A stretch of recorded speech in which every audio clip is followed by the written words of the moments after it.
Look closely.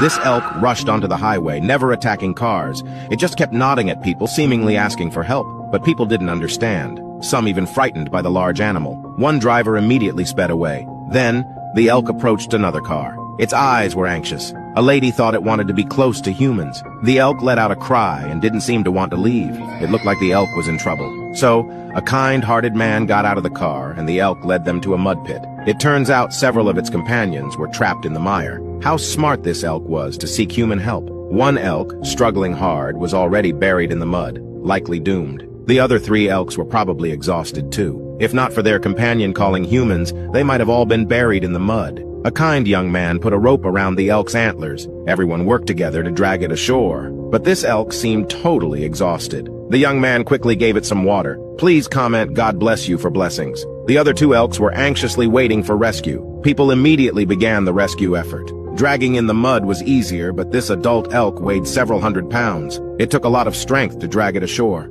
Everyone was drained. They had to rest before continuing the rescue. The elk waited patiently. A few minutes later, people pulled it up with all their strength. After being saved, the elk didn't run away but stayed close, watching these people. It seemed to want to remember their faces. It let out a cry, clearly thanking the people who helped. In the end, they saved all 3 living elk.